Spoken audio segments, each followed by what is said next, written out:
ఇది ప్రజా వేదిక. జీ న్యూస్ ప్రేక్షకులకు నమస్తే. నేను స్వప్న, జర్నలిస్ట్. ప్రస్తుతం మనతో పాటు ప్రొఫెసర్ పిఎల్ విశ్వేశ్వరరావు గారు మనతో ఉన్నారు. వారితో మాట్లాడించే ప్రయత్నం చేద్దాం. నమస్తే సార్. సార్ చెప్పండి, విద్య మీద లేనటువంటి చిత్తశుద్ధి, సో కులగణన మీద దాని గురించి మాట్లాడండి.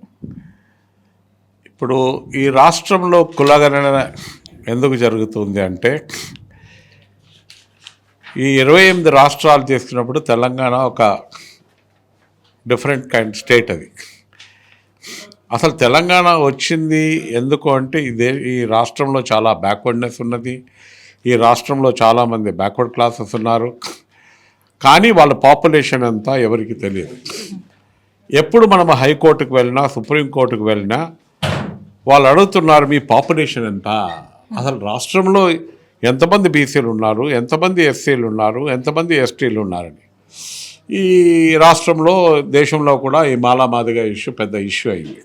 అయితే రీసెంట్లీ సుప్రీంకోర్టు ఏమైనది, ఈ మాలలు ఎంతమంది ఉన్నారు, మాదిగలు ఎంతమంది ఉన్నారు, మాదిగల్లో కేటగరైజేషన్ చేయాలి అంటే వాళ్ళని ఎట్లా కేటగరైజ్ చేయాలి, ఏలో పెట్టాలా, బీలో పెట్టాలా, సిలో పెట్టాలా, డీలో పెట్టాలా అంటే, అది ఆ కేటగరైజేషన్ చేయడానికి బ్యాక్వర్డ్నెస్ ఎంత, వాళ్ళ ఎడ్యుకేషన్ బ్యాక్గ్రౌండ్ ఎంత, వాళ్ళ ఇన్కమ్ ఎంత, వాళ్ళ సోషల్ బ్యాక్గ్రౌండ్ ఎంత, వాళ్ళకి ఏదైనా పొలిటికల్ పార్టిసిపేషన్ ఉందా లేదా అని. చాలామంది అనుకుంటున్నారు ఇది బీసీ సర్వే అని. ఇది బీసీ సర్వే కాదు. This is the caste survey. అన్ని కులాలు, అప్పర్ కాస్ట్ కానీ, డామినెంట్ కాస్ట్ కానీ, అన్ని గ్రూప్స్ దీంట్లో ఉంటుంది. For the first time in తెలంగాణలో this is the household survey and social, economic, employment, educational, political survey. ఎందుకంటే రాజ్యాంగంలో is talking about equality and equity. How do you bring about equality? Equality of women is also important. But all women are not equal. There are some women who have education, there are some women who do not have education, there are some women who are working, there are some women who are not working, there are SC women, BC women. So this data will give that kind of information also. What is the status of women? How many women have education? How many women do not have education? ఎంతమంది child marriages ఉన్నాయి? Why girls are dropping out from schools? What are the reasons? ఆ data ఉంటే then it is easy to make policies. అక్కడ secretariat హైదరాబాద్లో ఉన్నది, ప్రతిదానికి ఒక secretary ఉన్నాడు. Education, social welfare, tribal welfare, BC welfare, ST welfare. వాళ్ళకి డేటా కావాలి కదా.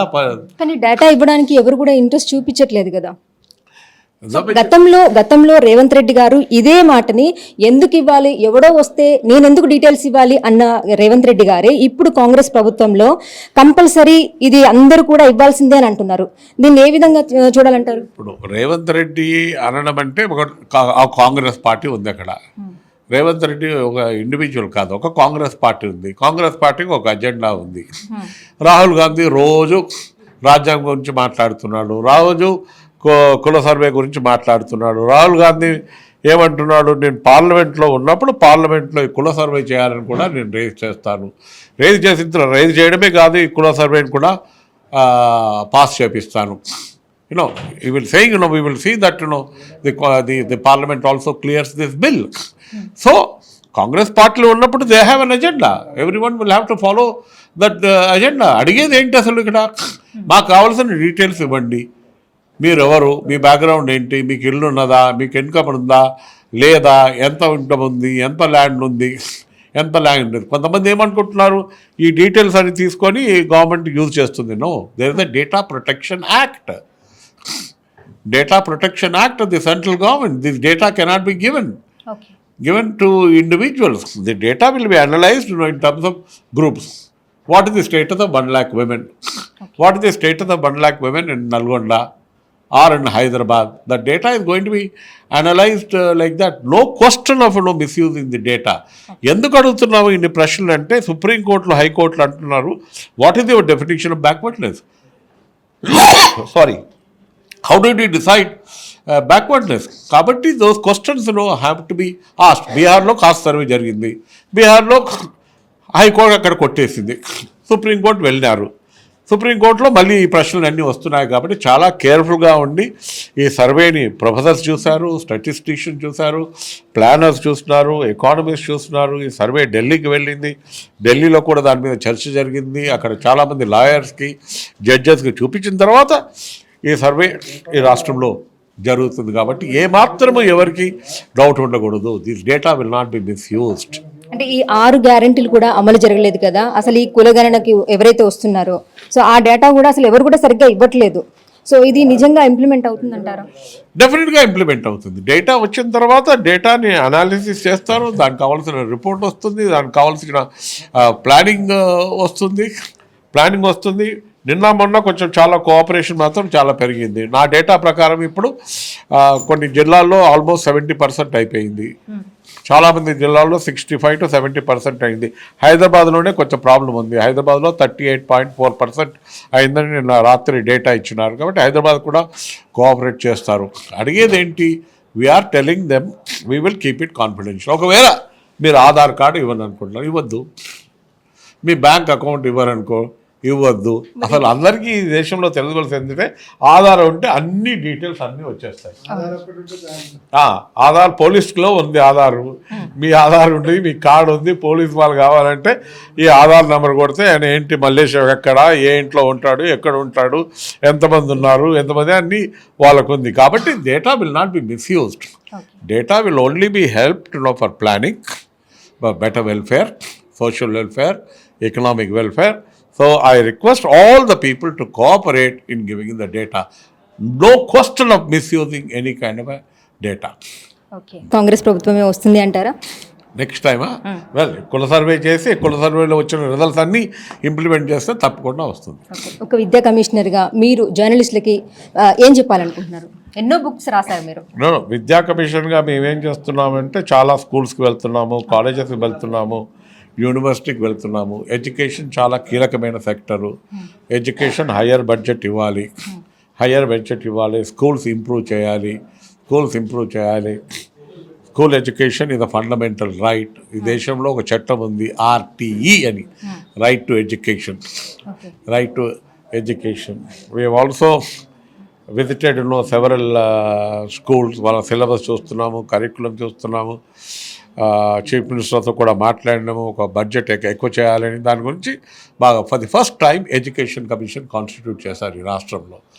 So the government is committed to improving the quality of education at all levels, school education etcetera. ఎక్కడికి వెళ్ళినా చాలామంది మాకు ఇంగ్లీష్ మీడియం కావాలని అంటున్నారు. చాలామంది ఏంటి 100% of people are saying that we want English medium. So we are going in that direction. English medium పుస్తకాలు రాయడము, వాళ్ళకి ట్రైనింగ్ ఇవ్వడము, బెస్ట్ క్వాలిటీ ఎడ్యుకేషన్ ఇవ్వాలని ఒక బాగా డిటర్మినేషన్ మాత్రం గవర్నమెంట్లో ఉంది. లేకపోతే వాళ్ళు ఎడ్యుకేషన్ కమిషన్ వేసేవాళ్ళు కాదు. వేసిన తర్వాత మాకు ఫ్రీడమ్ ఇచ్చినారు కాబట్టి we are travelling extensively. We will give a report to the government in another 3-4 months. మీరు రాసినటువంటి బుక్స్ తోటి ఎంతో మంది జర్నలిస్టులు అయ్యారు, అది పురుషులు కానివ్వండి, మహిళలు కానివ్వండి. కానీ ఇప్పుడు మహిళలు చాలా తక్కువగా ఉన్నారు. సో అసలు రానివ్వట్లేదు కొంతమంది అయితే, నిజం చెప్పాలంటే.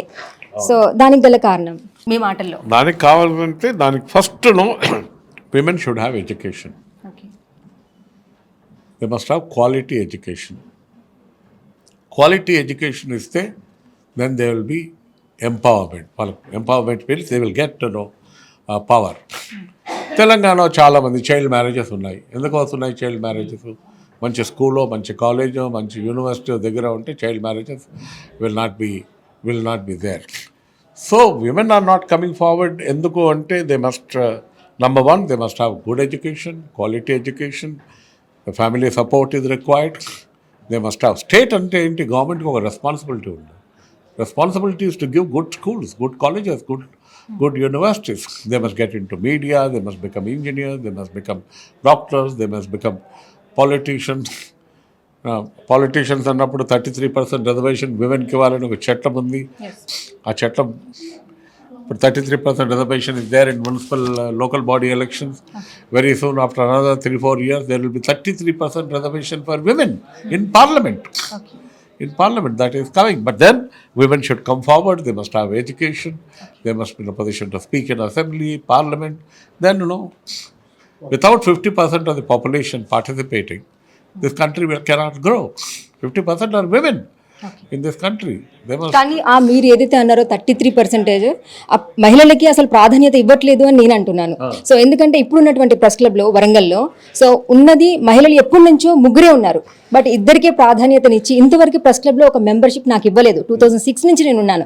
సో దీన్ని బట్టి మీరు చెప్పండి, మహిళలకు ఎక్కడ ప్రాధాన్యతనిస్తున్నారు? అంటే క్వశ్చన్ చేసే వాళ్ళని తీసి పక్కన పెట్టేస్తున్నారు. దాని మీద మీ voice. No, you must fight. It is your right. రాజ్యాంగం ఏమంటుంది? Women are equal. There no discrimination whether you are women journalist, whether you are men journalist. You must get to know equality. You must fight for your rights. Gender rights are there, women rights are there. So you must fight for your rights. Then you will definitely. అంటే డబ్బులు తీసుకొని కూడా accreditations అమ్ముకుంటున్నారు చాలా మంది మధ్యలో. ఇవన్నీ ఉన్నాయి. సో అలాంటి వాళ్ళకే ప్రాధాన్యత ఇస్తున్నారు. 2 సంవత్సరాల్లో వచ్చిన వాళ్ళకి మాత్రమే ప్రాధాన్యతనిస్తున్నారు. ఎన్నో సంవత్సరాలుగా ఉన్న వాళ్ళకి అంటే యూనియన్ లో మెంబర్షిప్ ఇస్తున్నారు కానీ ప్రెస్ క్లబ్ లో మెంబర్షిప్ ఇవ్వట్లేదు. సో ఇలాంటివన్నీ యాక్చువల్గా నేను శ్రీనివాస్ రెడ్డి సార్ని మాట్లాడాలి సార్ తోటి. సార్ అన్ఫార్చునేట్లీ వెళ్ళిపోయారు. సో మీరు ఒక జర్నలిస్ట్, రండి, హైదరాబాద్ రండి. Then I will organize a meeting with Srinivas Reddy. We will go to press academy.